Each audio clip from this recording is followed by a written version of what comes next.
Hello, everyone, and welcome back. Zach, you don't even need to edit this episode. I got it from here. Welcome back to Purple Luna Podcast. I am Stephanie Conti, and I am here with the Marie to my Malcolm. Although no, that's why I said that. Savanna Lanausse. Hey, how you doing? pretty good. So we're just going to jump straight into it. But before that, if you are not subscribed right now, if you're listening to this on YouTube and you're like, that subscribe button has not been clicked yet, well, what are you doing with your life? Yeah. Subscribe. It's free.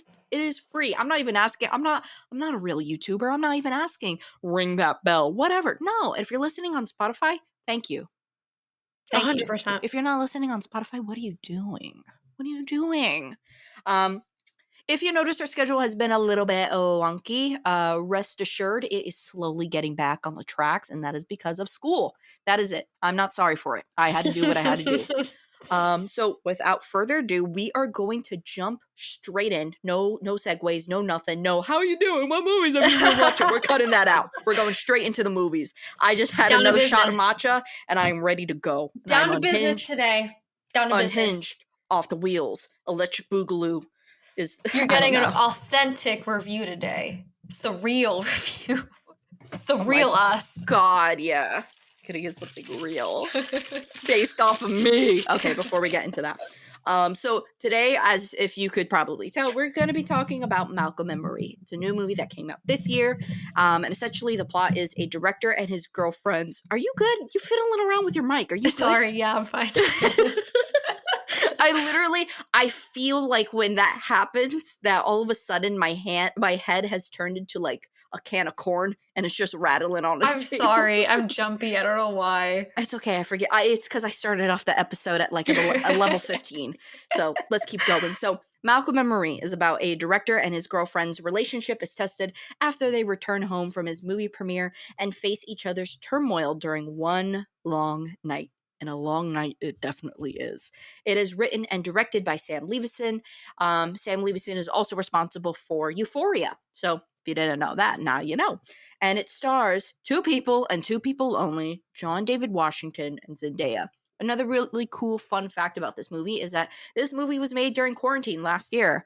Literally, I think it was just Malcolm, John David Washington, Zendaya, and the director all lived within, I believe, that house that they actually filmed in.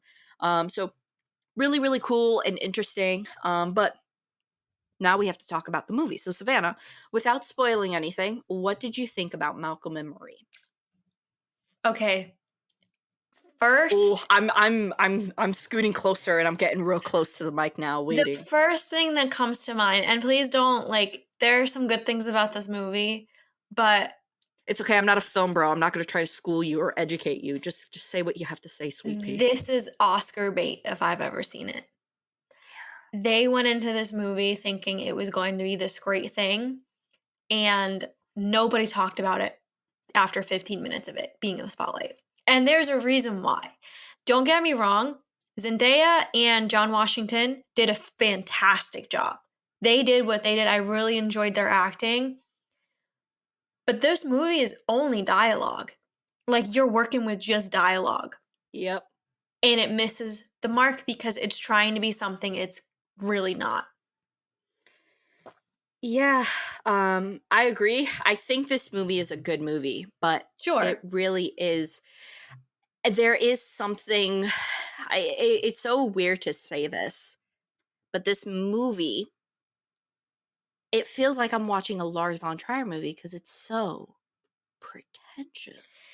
It really is. And I heard that critique before going into it, and I was just like, okay, it's because people don't like black and white movies. I was convinced. I'm like, oh, it's black and white. People are not going to like it.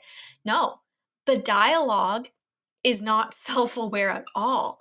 And it's written in a way where, these two main characters think they are all that. And it's not self-aware. And the thing is that it's okay to have characters like that, but you created an atmosphere to have these characters believe that they're all that and continue to keep them on a high pedestal throughout the entire movie.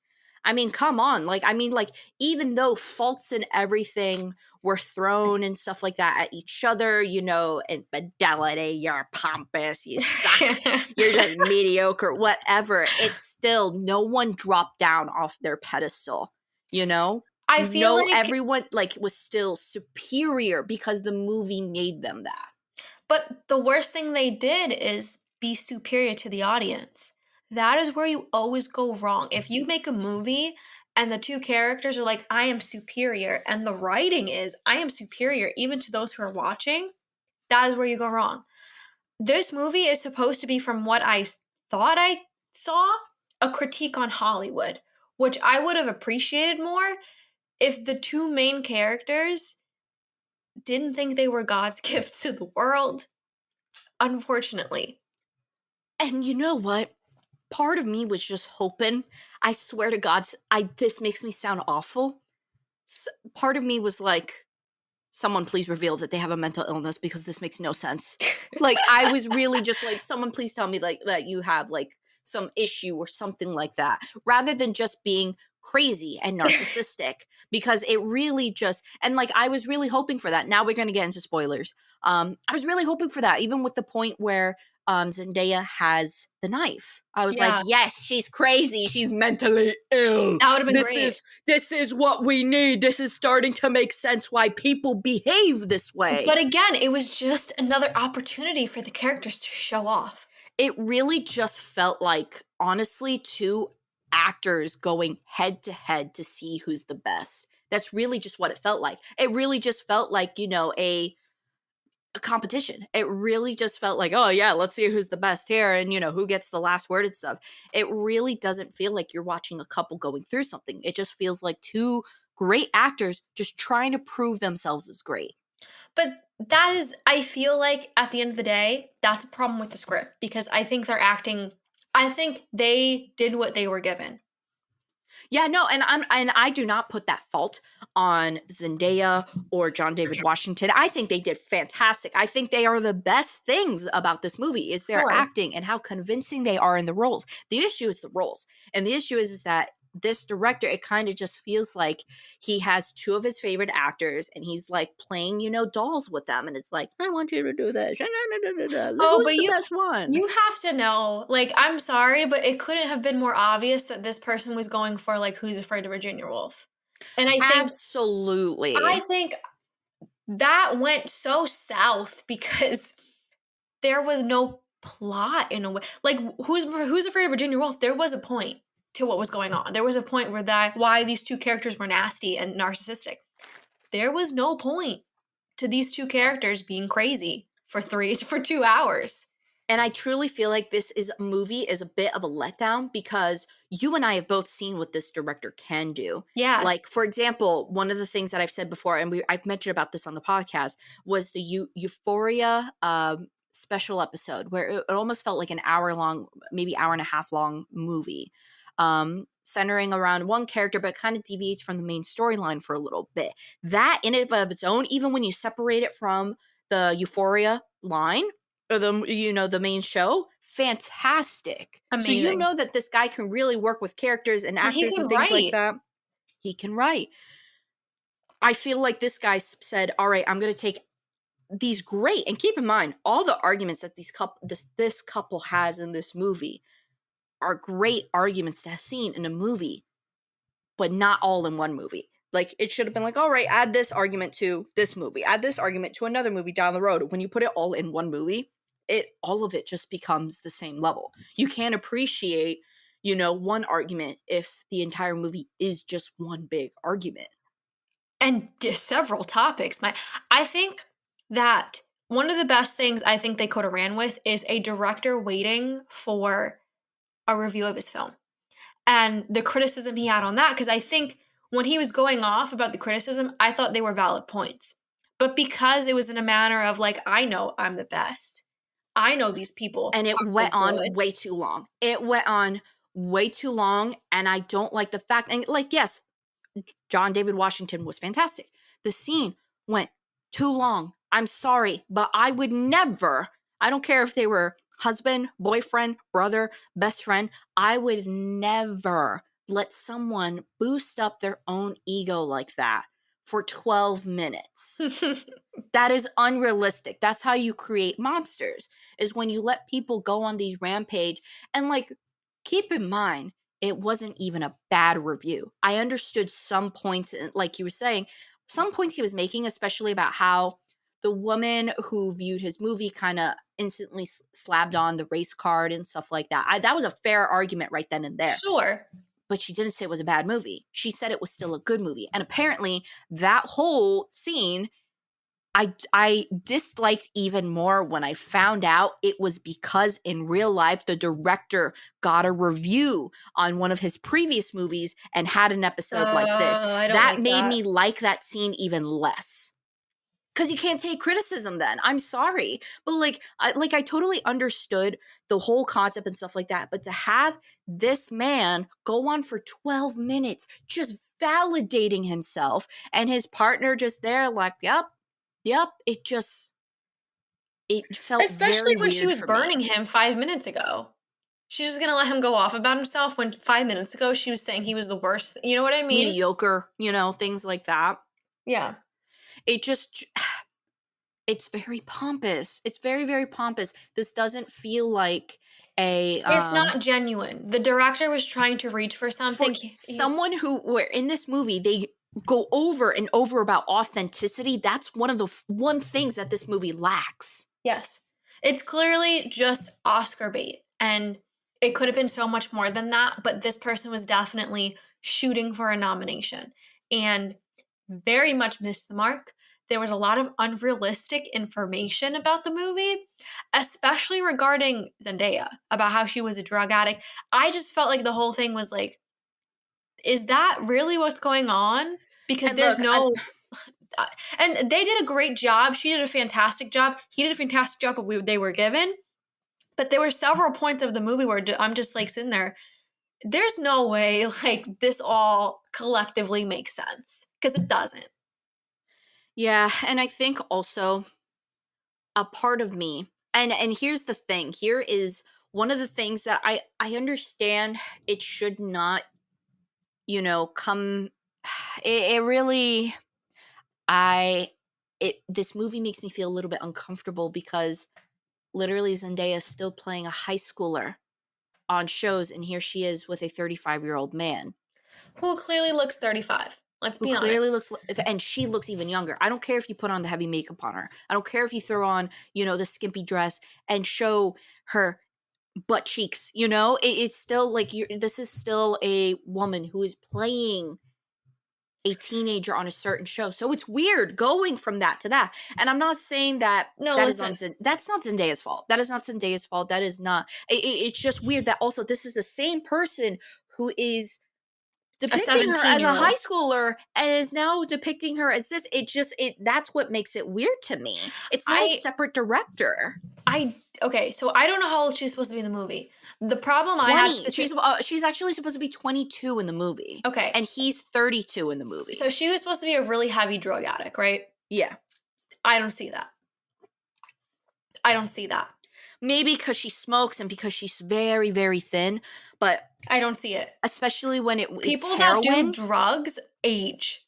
So even if you're talking about a 22-year-old, she's gonna look a little older. So that's a problem I have with the movie because you're talking about this girl was on drugs for a while. And not To just the any drugs, heroin. and like to Heroin. the point where they were together and she was still on drugs. So you're going to look older when you're on heroin. She looked beautiful and youthful. It really that's an element that took me out of the movie because I'm just like, this girl looks like a spring chicken. Gorgeous. John David Washington fits the character to a He T. does. He He does. fits the character to the T. But Zendaya, and not to her fault, but just with casting, it misses the mark. She does not have the appearance of, like you said, the drug dealer. Drug, addiction, the person who was addicted.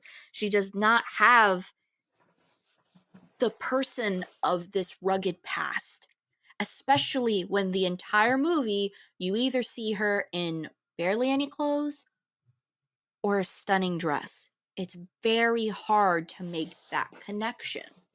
She was also very smart. And not to say people that are on drugs can't be very smart, but to the point where, like, she was like, "I know who I am. I'm so confident. I know this, and that." Somebody that's in her position would be insecure. She's dating this Hollywood director who has a beautiful lead in his film, and you see that sometimes, but you would think it would take more of a toll on the conversation because it Especially didn't. since the age difference is stated in the movie, and even the director says it plays as a certain theme to the movie. There's never a moment where it feels like it's weird because of the way the dialogue is. Even though when you look at it, it feels like a grown man and an adult with a young girl. The Yeah, dialogue doesn't reflect that. And yes. that's the thing. He says the director claims that that is a theme of this movie, and I Really? just don't see it.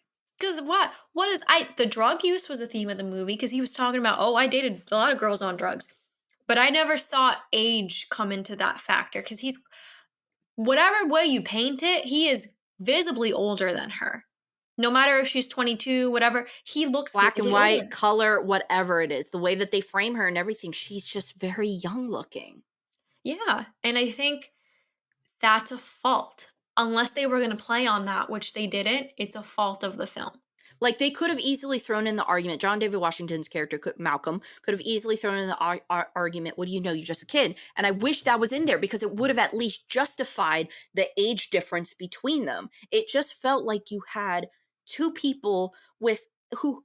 And it was very, like you kept saying, Virginia Woolf. They acted like they've been in a bitter marriage for 50 years. Meanwhile, they're only in like their 1 or 2 years of dating each other, and they're just completely toxic for each other, and it's just a power struggle the entire time, and I don't like that. It wasn't done well. It was done to show off, and I think that's the issue. It wasn't even to show off the actor's skills. It was just to show off, "Oh, look how smart this dialogue is. Look how self-aware these characters are." When really we're just watching two narcissistic people with problems yell at each other for 2 hours. It's not impressive. And who never, and they are extremely flawed characters, which is not a bad thing always. But when you just have flawed characters and you end up in the end with flawed characters, there's no retribution, there's no beginning and end, there's no character development. You just see two people increasingly become shittier. This is the problem. I think if you're gonna make a social critique and a couple toxic drama, it has to make sense because I think these two fusions, I think their toxicity was supposed to like be some social, like Hollywood critique, some social thing. It didn't go well. The director completely botched it. And here's okay, and I might be teetering on a very fine line here, but just I'm not trying to be rude or anything like that. And I'm going to try to say this the best I could. I really just don't understand how, like, when I compare it to the Euphoria episode that I really enjoyed. Um, they talk about race in that as well, and it works. They talk about race in this movie, and it doesn't work. And my question is this: why is race such a huge topic, even though John David Washington says it's not going to be, and I understand that full argument, but this is done by a white director, and I just really don't understand why it keeps being a theme in Because his he's trying to works. play social justice warrior. Okay, because That's the truth. I'm really trying not, and I don't, and I'm not to say like, oh no, only No. No, and no, no. I'm not trying to say at all like only people of color can talk about people of color No. struggles. No. I think obviously as long as it's being portrayed accurately as well as portrayed caringly, I Yeah. think you can do that. But I just don't understand this repeated theme and this repeated ego of the theme that occurs, with between the two. Like, it really just it feels weird. It feels very weird. It doesn't feel like when I watch this movie, I hate to say it, it doesn't feel like a black man telling a story. It feels like a black man with a white man's mouth telling the story in some aspects. And I hate saying that, but it just genuinely, that's where the lack of authenticity is happening. You have two characters, one who is raised in a really great, with a professor as a father and a doctor as a mother, Yeah. that type of setting. And then you have a a drug addict, and they are the actors who they picked. Maybe John David Washington sells it, but Zendaya does not sell that background and does Which is not sell the no. struggle of a character with that Which background. is insane because she plays a drug addict on Euphoria. So this is just Exactly. telling me this is the director, the writer's fault because she can sell being a drug addict. And this movie fell completely flat. And I think the problem is the director reached too high with all this, like you're saying, the racial stuff. You know that in Euphoria it works. But for some reason in this movie, it felt very fake. It felt very like, oh, look at me. I'm pro this. I'm on the right side, this and that. It didn't come across as an authentic It struggle. feels like it was just kind of slapped in there so that way there could be a news headline talking about the scene. It didn't feel like it, although like I keep saying, like there's just, and it just comes up so often. It comes up in the beginning, it comes up in the middle, and it comes up at the end and things like that. And it's like for someone who has a character that's trying to say so badly that the race does not matter in this case, you are making it a subplot of the movie. But again, what my thing about that is it had nothing to do with the couple. It had Nothing to do nothing to with the do with couple, the and there fights. was no like actually articulated conversation about the topic. It was just something that he kept bringing up to boost his ego. Again, that is where this movie really is disappointing. And I don't know what he was trying to go for. Maybe like, oh, look at these two flawed people, two narcissistic people. Even that, again, when you start talking down to your audience, when you start telling your audience, like, oh, look how smart these characters are, and look, nobody's gonna like that. Nobody likes being talked down to the whole movie. And nobody likes feeling like, oh, like, look at these two people just boost up themselves. And I think you can write narcissism. You can write narcissism into a character. But not without fault and not without some type of retribution. I'm sorry, but if you have a narcissist who gets away easily in all the films, like I said, like I was talking about a house that Jack built last episode. Imagine if the house that Jack built let the guy lived, it would have been a totally different movie. Totally different movie. There has to be some type of, karma effect. And this totally doesn't. You have two crappy people doing crappy things to each other, and they end up totally fine in the end. They don't have any lessons learned. They both still think that they are the best and better than each other. And that's where this movie is like, no, you just gave two really gross characters the spotlight for an hour and 45 minutes. And it was supposed to be this amazing thing. That's the worst Like part. even I one of my favorites, Last Tango in Paris. A similar dynamic that happens where they do have, because remember in Last Tango in Paris, Maria Schneider's a young girl, Brando is like a guy in his 40s, but they do talk about that age difference and how it affects them. But also, what even though they are both crappy people, one of them does end up suffering in the end. Well, technically both of them do. Yeah. But it's one of those things where there's a balance, there's a cause and effect. Just feels like cause, but no effect. And it baffles me because look, this movie, I could have applauded. I would have really enjoyed this movie if it was a short film. If this was a 30-minute short film, awesome. You had solid acting. You told what you wanted to tell. You had, and maybe add some type of resolution in the end. But you had a 1 hour and 45-minute schmooze fest talking about, and really just using two characters to project your big brain headed film opinions and how Yeah. you think you're better than everyone. Like, Yeah. get real, dude. Like, it kind of makes me lose a little bit of respect for the director. It's kind of like when and I'm not, like, this is like comparing, apples not to oranges, but this is comparing like apples to I don't know, cauliflower or something. But like it's kind of like when Woody Allen made Manhattan. Yeah. That movie was for him and only him. This movie Malcolm and Marie feels like a movie for Sam Levinson, only for Sam To Levinson. just boost his ego. Yeah, and Like, look what I did. But it didn't work. This movie, we went out, and then 15 minutes later, everyone stopped talking about it because it wasn't good. It was supposed to be Oscar bait. It was supposed to be like, I guess, project him into this new level. But everybody sees through it. Everybody sees through all this inauthenticity, all this self-boasting. It's not going to get you anywhere, and it's because you talk down your audience, and it's because you put these two people on screen that just are crazy. And crazy, not even like I said, that's why I kept wishing there was a mental illness, because at least I could have felt sorry for someone. At least I could have been like, man, you're a little bit off your rocker today. Maybe you don't have your meds or whatever. Like Or I if she was really still on drugs, great. You could work with something there. You can work with something. You can actually explain why a person is being crappy to the partner who's just been going round in circles saying, I hate you, but I love you and I can't shake you and blah, blah, blah, blah, blah. And it's just, it really boosts the director's ego, glorifies a horrible type of relationship that should not occur in real There's life ever. there's a 5-minute scene where he just berates her in the bathtub and talks about his conquest and talks about how she's nothing special. For me, and she does it at some point too. She doesn't go that far, but she does sort of get him back. What is that?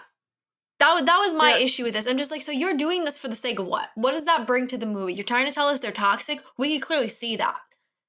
you can't make, I'm sorry, but in a relationship, it is so unrealistic for a partner to make fun of their partner's suicide attempt and then come back out from it and be like, but I don't need you. I just want you because I love you like crazy. What? Dude, I'm sorry, but if my partner was like, "Oh, I have pictures of girls in heart-shaped tubs." That's it. That's it. And then also, like, it just really, like, it felt like another way to look at it is just two people changing a mask during every argument. You would see moments like, I wish at some point it was like, some doctor was like standing outside and be like, yeah, they're schizo, or just something, because it was always a game. It was never Yeah, it was a game. It was a I'm big just game. it never like I never felt like either character was actually being genuine, because it just went on for so long and it just became a contest as who can hurt each other the most. But what is that? This is my issue. There's no point of this movie. Besides, look at these two toxic people. There was no point. There was no meaning except to watch these two people fight I and one up think each other every 5 minutes. honestly, the movie could have ended when really early on, I hate to say it, but the movie really could have ended when she goes crazy and he pretends and stuff, and they could have ended it on a lighter note at least, rather than, oh, sorry, I burped. Rather than this weird, like, what was it? They stand Thank you. outside. I don't know. This very standoffish, like, I think they said that they're sorry. I think this is their way of reconcile, but it's not obvious. It's And cheap. After all that, you're just gonna stand outside holding hands? That's it? I think also what really made this movie, because I did honestly, I will admit, up to the point where she probably takes out like the knife and stuff like that, I did enjoy the movie. What really made me realize, like, nope, I don't like this movie, was when he gets the movie review. A Yeah, good no, movie that was review praising him, and he still found a way to make it all about him and how he was robbed of something. dude, the movie is also super repetitive. Yeah. It really is, like, it's on and off for 2 hours. It's repetitive of him being a narcissist, her complaining about something, and then them insulting each other, and then them making up for 2 minutes, and then she gets upset. Like, it's very repetitive, and the plot really goes nowhere except, "Let's see what you can find to argue about." Yeah, and it there's also just something really, and I'm gonna use the word gross, really gross about when you see these characters have moments of silence and you just see them thinking about what words that they're going to use to just tear each other apart. And then also, like, come on. I mean, I really think the whole what John David Washington's character, when he literally tells her, like, I could destroy you. Yeah, what It was just that? no, it just no, it's just two horrible people just trying to one up each other during the entire movie with no resolution, no nothing. And in the end, I don't care. I don't care about either character because I both think that they deserve so much crap that the movie didn't give them. Absolutely. They're just bad people. You watch just horrible people They're for 2 also hours. extremely entitled to a Yeah, point that is so unrealistic. but both of them are both of them are entitled, and that's what makes it unrealistic. Maybe him, but she should not have been entitled to anything, and she acts like she is the whole time, Yeah. and that's not realistic. There should have been a lot of insecurity, like visible insecurity on her end. But there wasn't. She was just as smart, just as quick, just as a smooth talker as him, and that's not realistic. Like they were perfectly matched, and I understand sometimes that works. Like in Who's Afraid of Virginia Woolf, they were perfectly matched. This doesn't work because there's a clear disadvantage with one, and the movie doesn't show that. Oh, and I gotta be honest with you. This reminds me of something. Okay, so I'm noticing a trend of movies that I don't like, and I genuinely do not like couple movies or movies about couples, and things like that. That I hate to say are written by men. And even though I love Last Night Oh, in Paris, I love The Woman Next Door, a marriage story? I Forget can't it. Forget because it. they feel like it's so if for a movie that's really trying hard to be authentic and balanced, comparing both those movies, they are so always leaning towards the men. And I understand, like, yes, you're writing it from a perspective, but you're writing, like, for example, in the case of A Marriage Story, which a title like A Marriage Story, you somehow skewed the entire relationship to be in favor of one person. Meanwhile, it was supposed to be split. It was supposed to be split and fair. Like, let's be honest. This is a movie too. You got two equally crappy people. Do not shine a light on John David Washington's character because it's its movie premiere. Like, come on. Yeah. It No. just I really just can't with these I just need it to be more balanced, Like, I don't care if you have a crappy male lead and a crappy female lead, or one crappy and one the other. Make it balanced. If not, then don't change. Then you know what? Don't have the movie Malcolm and Marie. Just have it Malcolm. Just have it Malcolm. That's it. Everybody is trying to do, and I keep bringing up Who's Afraid of Virginia Woolf because it is the prime example of the toxic Absolutely. couple. Everybody has Absolutely. been trying to copy that for years, and nobody can get it down because of what you're saying. It's usually skewed one way instead of showing two equally faulted people and a reason for it. We're always missing a reason. Everybody just gets upset with each other, and oh, you didn't spend enough time with me, and you cheated, and this and that. There's never a really we never get to the roots. And with Who's Afraid of Virginia Woolf, we get to the roots. They never had Yeah. a child, and they're just like going crazy over it, and they make up this fake life, and they're torturing each other over it. That's a deep root. Everything else is very not shallow, but very grabbable issues. Like, oh, you cheated on me because you're not home anymore. And oh, well, you stole this from me. Like, it's all just very like easy grabs. There's never any roots. And I think until you can make a movie that has roots, you're going to get this whatever this is, this toxic fight situation that had no meaning. They were just bad people. Not good. Yeah, and I'm looking up right now. So the direct trivia that talks about the whole movie review scene, and it says Malcolm's intense dislike of an unnamed white female film critic from the LA Times is due to an unfavorable review of his previous film, is generally perceived to be a reference to LA Times critics Katie Walsh, who wrote a negative review on writer-director Sam Levinson's earlier film Assassination Nation. So he's just like being petty. He's And just then getting also, back. and here's and what I think is really funny, how John David Washington's character Malcolm goes on and saying that this woman is slapping on a race title for exploitation, or for some, like, to feel sorry for John David Washington, to feel sorry for his character and that he's a black director and things like that. Meanwhile, the actual review of Assassination Nation, the actual title is an exploitative horror that has the gall to lecture us on girl power. So it's really the reverse of it. He does mention something about him being exploitive to women. If you knew, like, a really quick thing about how he was taking advantage of the male gaze, I think.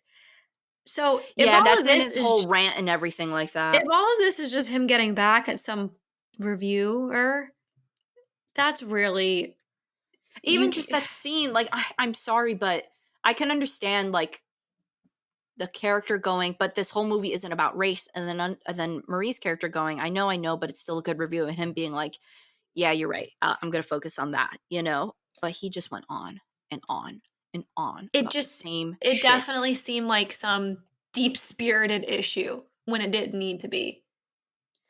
Yeah, and then you had this whole rant that, it just felt like a whole social justice movement, you know? And then I'm so sorry, but this whole I can't deal with it, Savannah. I really can't deal with these men trying to explain film to us puny women. I really can't. Oh my I really gosh. can't deal The with it. amount of times he talked down to the audience about filmmaking and the art of it. Like, dude, we're all not idiots, first of all. And you putting a movie in black and white isn't I the mean, most savvy thing in the world. Like, congratulations, you watched 8.5. like, the amount of times this man talked down to his audience to prove that he is so much smarter than the rest of us is so pathetic. It really is. And I'm using a strong word because the minute you talk down to the audience is the minute you messed up, because nobody likes being talked down to, especially your audience, who most of us, I'm sorry, but all of us can roughly understand your Like, filmmaking career. dude, don't start an argument with saying, like, I don't care if these people don't understand Citizen Kane. Huh? What? Dude, what? We all understand Citizen Kane. Some of us didn't like it. I liked it, but everyone's entitled to their opinion.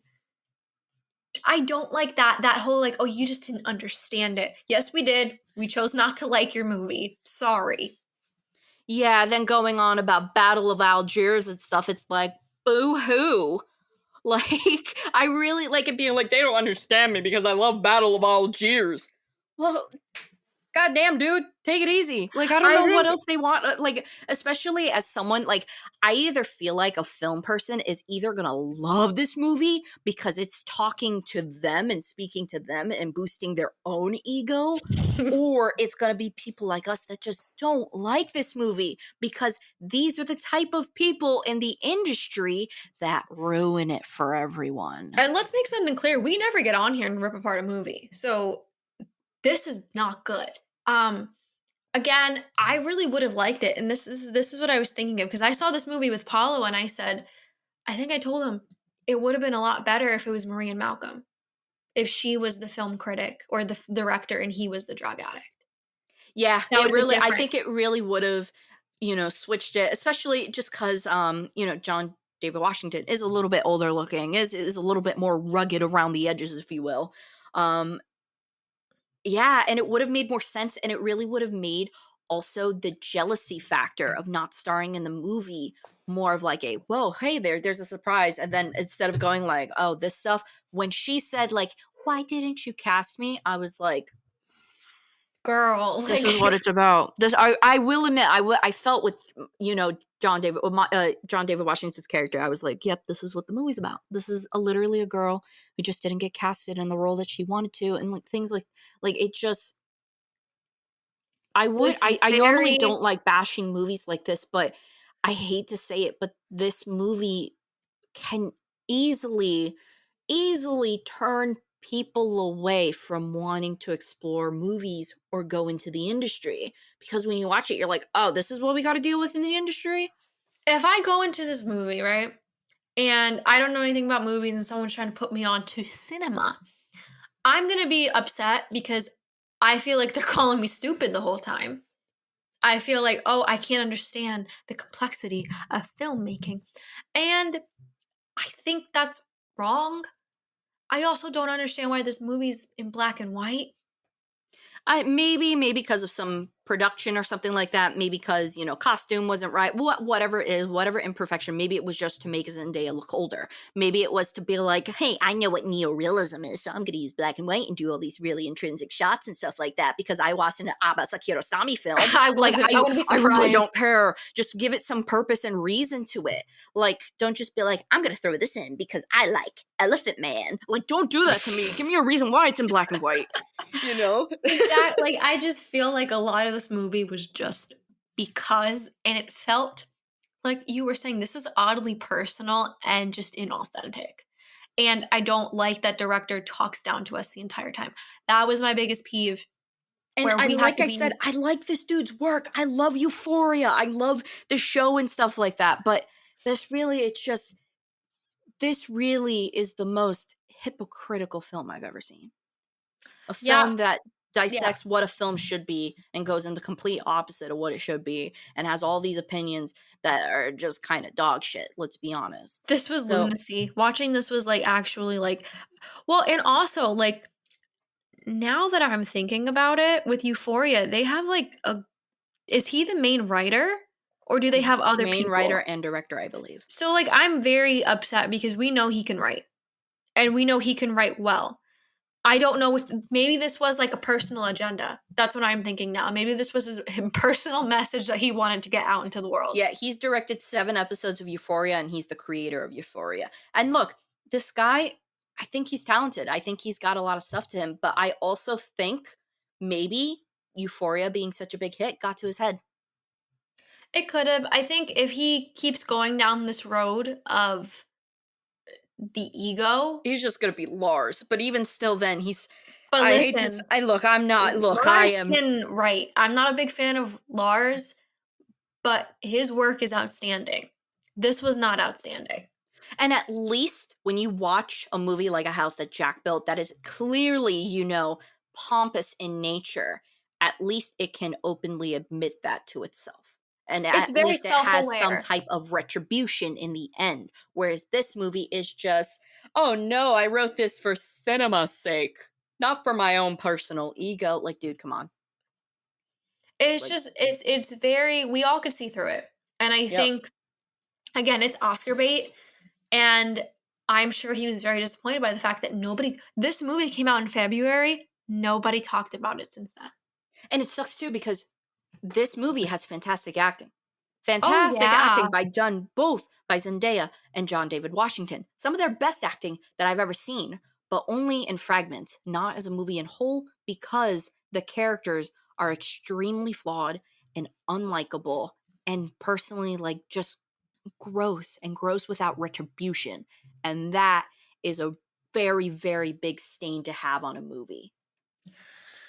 Yeah, unfortunately, I hope the director and I hope he gets his kind of stuff together, and I hope the way this film was perceived, because it doesn't have great reviews.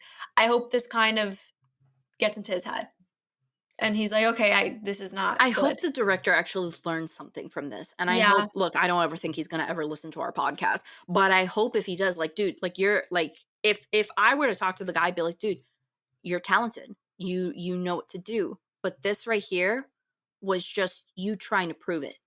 This wasn't you trying to explain a story, tell about characters, have, really show off actors their best acting scene, because really, you did these two actors an injustice by giving them crappy, crappy characters. Absolutely. I would say he's gotta stop talking down to his audience, and he has just gotta do what he's been doing with Euphoria.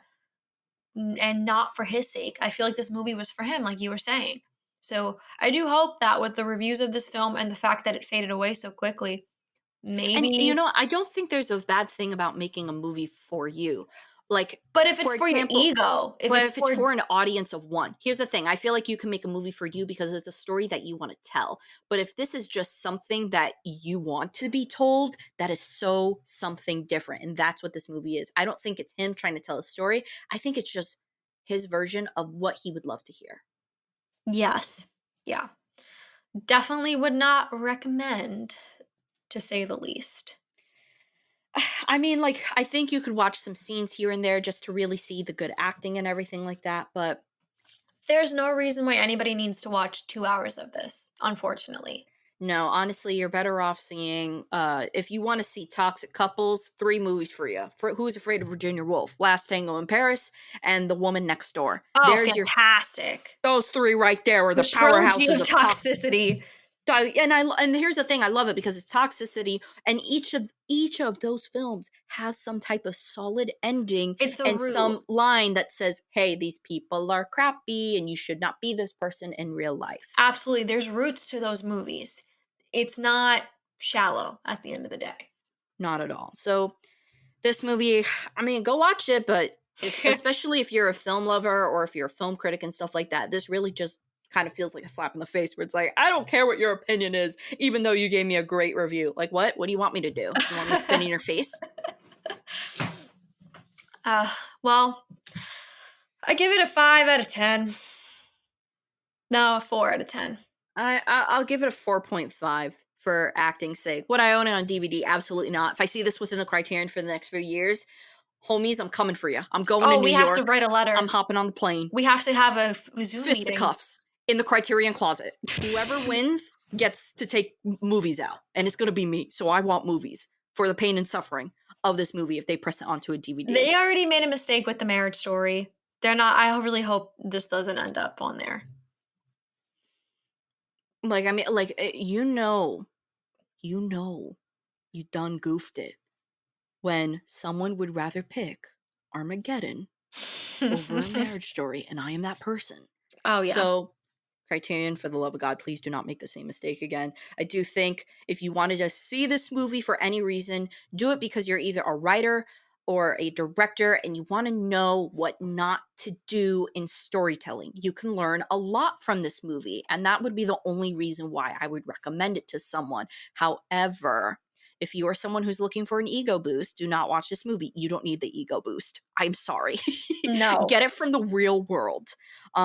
Or it just no, it's just it does not work. It just sadly, and it looks pretty. It looks pretty. There's some really nice shots there, and it Sure. is framed very well.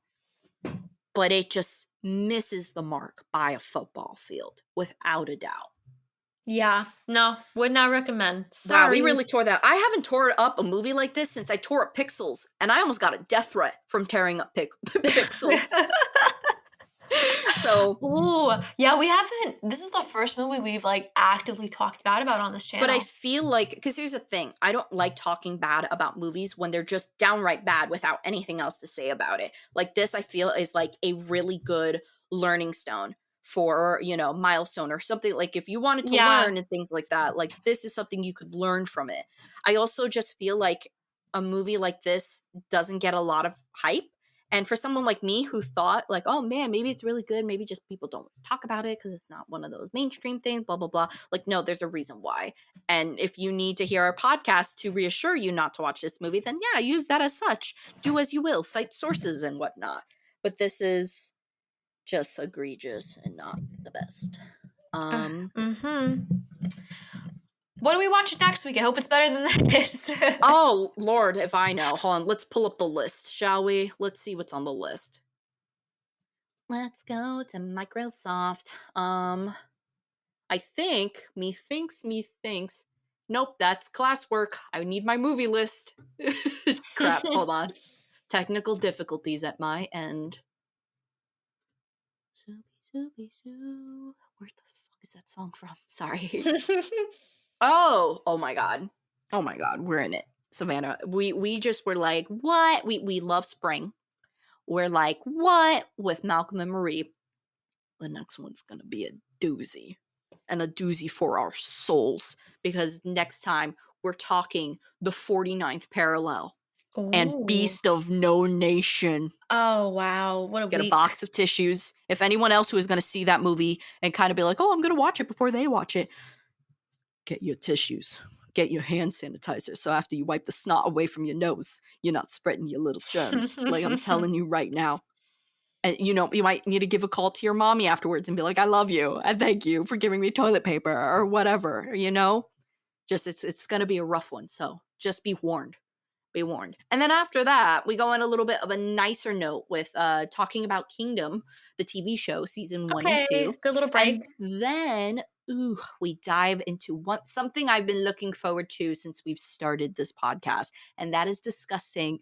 I keep saying disgusting. Oh my god.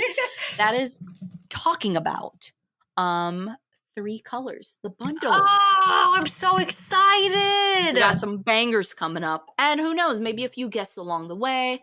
You never know. You never know. You just never know. But as always, thank you so much to Homeboy James and Sensei David. And if you're like, dang, those are pretty sick nicknames, well, subscribe to our Patreon, and for $1, you can be crowned a nickname. You can choose it too, as long as it's PG-13. I don't need anything too aggressive to say after every episode. Yeah. Like, don't be like, We're oh keeping yeah, it shut up. PG, everybody. Yeah, don't Family just friendly on here. we try, even though I did muffle an F-bomb to myself accidentally, but it's okay. We learn. We learn from my mistakes. But thank you so much to everyone who is listening to this. If you're not subscribed to YouTube or to all our links and whatnot, just check out all the links below in the description. And until next time, bring your box of tissues for the next episode. Bye-bye. Bye.